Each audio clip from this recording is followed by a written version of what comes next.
Hi friends, welcome back to my channel. இன்னைக்கு நம்ம இந்த வீடியோவில் நம்ம டே டு டே லைஃப்பில் பேசக்கூடிய தமிழ் வார்த்தைகளுக்கு இணையான ஆங்கில வார்த்தைகள் என்னென்ன, அதை எப்படியெல்லாம் சொல்லலாம் அப்படிங்கிறதான் பார்க்க போகிறோம்.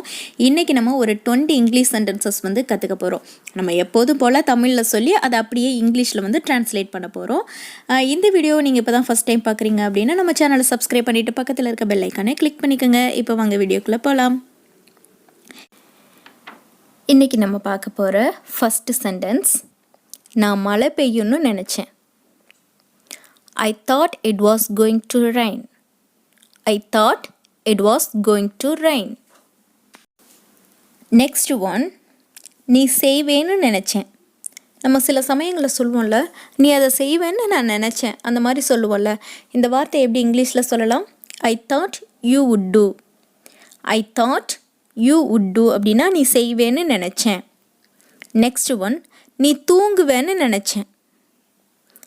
I thought you would sleep. I thought you would sleep. அவ சொல்லுவான்னு நினச்சேன். I thought she would say. I thought she would say. அவங்க வருவாங்கன்னு நினச்சேன்.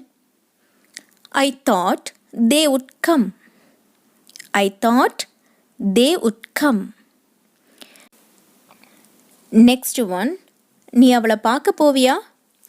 இப்போ நம்ம ஃப்ரெண்டு யாராவது வந்து ரொம்ப நாள் கழித்து வராங்கன்னு வச்சுக்கோங்களேன், வெளியூர்லேருந்து வராங்க. அப்போ நம்ம ஃப்ரெண்டுகள்கிட்ட கேட்போம்ல, நீ அவளை பார்க்க போவியா அப்படின்னு கேட்போம்ல. நீ பார்க்க போனால் சொல்லு, நானும் வரேன். நீ அவளை பார்க்க போவியா? அந்த மாதிரியெல்லாம் நம்ம கேட்போம்ல. இல்லைனா யாராவது உடம்பு சரியில்லாமல் ஹாஸ்பிட்டலில் எதுக்கு அட்மிட் ஆகிருந்தாங்கன்னா நம்ம சொல்லுவோம்ல, நீ அவளை பார்க்க போகும்போது சொல்லு, நானும் வரேன். அந்த மாதிரியெல்லாம் சொல்லுவோம்ல. இந்த வார்த்தை எப்படி இங்கிலீஷில் சொல்லலாம்? நீ அவளை பார்க்க போவியா? இந்த வார்த்தையை இங்கிலீஷில் will you go to see her? will you go to see her அப்படின்னு கேட்கணும். நெக்ஸ்ட் ஒன், நீ அவர்களை பார்க்க போவியா? நம்ம சில சமயங்களில் கேட்போம்ல, யாராவது ஊரில் இருந்தெல்லாம் வந்திருக்காங்கன்னு நம்ம கேட்போம்ல, நிறைய பேர் வந்திருக்காங்க அப்படின்னா நீ அவங்கள பார்க்க போவியா அப்படின்ற மாதிரி நம்ம கேட்போம்ல. இந்த வார்த்தையை எப்படி இங்கிலீஷில் கேட்கலாம்? will you go to see them? will you go to see them அப்படின்னா நீ அவர்களை பார்க்க போவியா அப்படின்னு அர்த்தம். நெக்ஸ்ட் ஒன், தயவு செஞ்சு இப்படி பண்ணாத. நம்மெல்லாம் சில சமயம் சொல்லுவோம்ல, தயவு செஞ்சு இந்த மாதிரி பண்ணாத, அந்த மாதிரி சொல்லுவோம்ல. இந்த வார்த்தையை இங்கிலீஷில் please don't do like this. Please don't do like this அப்படின்னு சொல்லணும். நெக்ஸ்ட் ஒன், தயவு செஞ்சு இப்படி சொல்லாத. இந்த வார்த்தையை எப்படி இங்கிலீஷில் சொல்லலாம்? Please don't say like that. Please don't say like that அப்படின்னா தயவு செஞ்சு இப்படி சொல்லாத அப்படின்னு அர்த்தம்.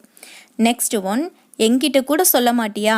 நம்ம சில சமயங்களில் கேட்போம்ல, ஏதாவது ஒரு விஷயத்தை பற்றி நமக்கு தெரியலை, நம்ம ஃப்ரெண்டுக்கு தெரிஞ்சிருக்கு, அவங்கக்கிட்ட நம்ம சொல்லலையே, என்கிட்ட கூட சொல்ல மாட்டியா, என்ன விஷயம்னு கொஞ்சம் சொல்லேன், அந்த மாதிரியெல்லாம் நம்ம கேட்போம்ல.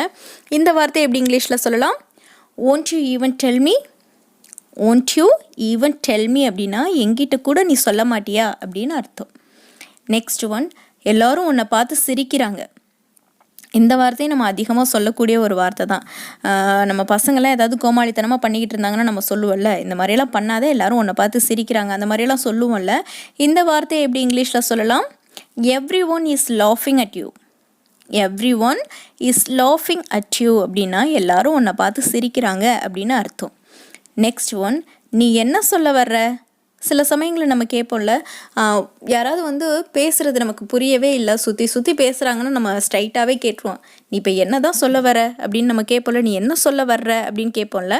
இந்த வார்த்தையை எப்படி இங்கிலீஷில் கேட்கலாம்? What are you trying to say? What are you trying to say அப்படின்னா நீ இப்போ என்ன சொல்ல வர்ற, இல்லை என்ன சொல்ல நினைக்கிற, என்ன சொல்ல முயற்சிக்கிறாய், அந்த மாதிரி மீனிங் தரும். நெக்ஸ்ட் ஒன், நான் எப்படி உன்னோட வர முடியும்? நம்ம கேட்போம்ல, நான் எப்படி உன் கூட வர முடியும் அப்படின்னாலாம் சில சமயங்களில் நம்ம கேட்போம். அதாவது இப்போ நம்மளை கூப்பிடாத ஒரு மேரேஜ் ஃபங்க்ஷனுக்கு நம்ம ஃப்ரெண்ட் வந்து கூப்பிட்றான்னு வச்சுக்கோங்களேன், நமக்கு இன்விடேஷனே கொடுத்துருக்க மாட்டாங்க, அந்த இடத்துக்கு நம்மளை கூப்பிட்டாங்கன்னா நம்ம வந்து அப்போ சொல்லுவோம்ல, அவங்க என்னை கூப்பிடவே இல்லை, நான் எப்படி உன் கூட வர முடியும், அந்த மாதிரிலாம் நம்ம கேட்போம்ல. இந்த வார்த்தை எப்படி இங்கிலீஷில் சொல்லலாம்? How can I come with you?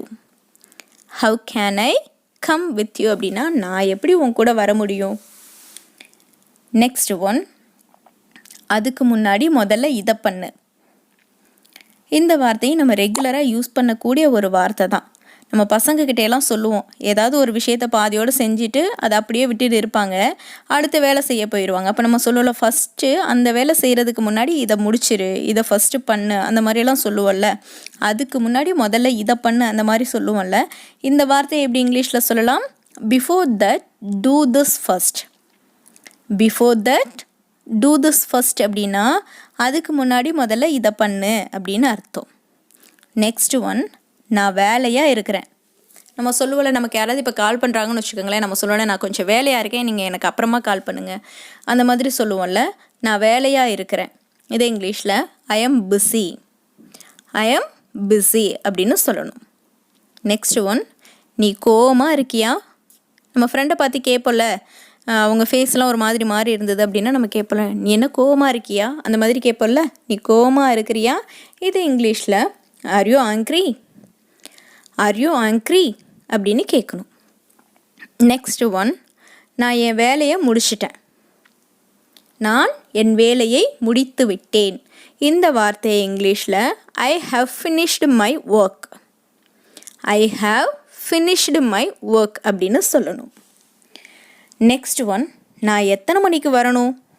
நம்ம இப்போ எங்கேயாவது ஒரு ஃபங்க்ஷனுக்கு போகிறோம், இல்லை ஏதாவது ஒரு மீட்டிங் போகிறோன்னு வச்சுக்கோங்களேன். அப்போ சொல்லுவாங்கள்ல, நாளைக்கு மீட் பண்ணலாம் அப்படின்ற மாதிரி சொன்னாங்கன்னா நம்ம கேட்போம்ல, நாளைக்கு நான் எத்தனை மணிக்கு வரணும், நான் எத்தனை மணிக்கு மீட்டிங் வரணும், இல்லை நாளைக்கு நான் எத்தனை மணிக்கு ஃபங்க்ஷனுக்கு வரணும், இந்த மாதிரிலாம் நம்ம கேட்போம்ல. இந்த வார்த்தை எப்படி இங்கிலீஷில் கேட்கலாம்? நான் எத்தனை மணிக்கு வரணும். What time should I come. What time should I come அப்படின்னு கேட்கணும். நெக்ஸ்ட் ஒன், உனக்கு ஐஸ்கிரீம் வேணுமா? குழந்தைங்க கிட்ட அதிகமாக நம்ம கேட்போம், உனக்கு ஐஸ்கிரீம் வேணுமா அப்படின்னு கேட்போம்ல. இதை எப்படி இங்கிலீஷில் கேட்கலாம்? To you want ice cream. To you want ice cream அப்படின்னா உனக்கு ஐஸ்கிரீம் வேணுமா அப்படின்னு அர்த்தம். நெக்ஸ்ட் ஒன், சண்டே நீ ஃப்ரீயா? நம்ம ஃப்ரெண்ட்ஸுங்க கிட்டேலாம் கேட்போம்ல, இந்த சண்டே நீ ஃப்ரீயாக இருக்கியா, நம்ம வெளியில் போகலாமா, நம்ம சினிமாவுக்கு போகலாமா, இல்லைனா நம்ம ஷாப்பிங் போகலாமா, அந்த மாதிரியெல்லாம் நம்ம கேட்போம்ல. இந்த சண்டே நீ ஃப்ரீயா, இந்த வார்த்தையை எப்படி இங்கிலீஷில் கேட்கலாம்? Are you free on Sunday. Are you free on Sunday அப்படின்னா சண்டே நீ ஃப்ரீயா அப்படின்னு அர்த்தம். ஓகே ஃப்ரெண்ட்ஸ், இன்றைக்கான 20 சென்டென்சஸ் என்னென்ன அப்படிங்கிறத இங்கே பார்த்தாச்சு. இப்போ நம்மளோட ஹோம்ஒர்க்குக்கான டைம். நான் இங்கே ஒரு 5 தமிழ் சென்டென்சஸ் கொடுப்பேன், அதை அப்படியே நீங்கள் இங்கிலீஷில் கன்வெர்ட் பண்ணி கமெண்ட் பாக்ஸில் பிங்க் பண்ணுங்கள். இன்றைக்கி நம்ம பார்க்க போகிற ஃபஸ்ட்டு வார்த்தை, மண்டே நீ ஃப்ரீயா. செகண்ட் ஒன், உனக்கு சாக்லேட் வேணுமா. தேர்ட் ஒன், உனக்கு ஐஸ்கிரீம் பிடிக்குமா. ஃபோர்த் ஒன், அவன் வேலையை முடிச்சிட்டான். ஃபிஃப்த் ஒன், நீ கோவமாக இருக்கியா.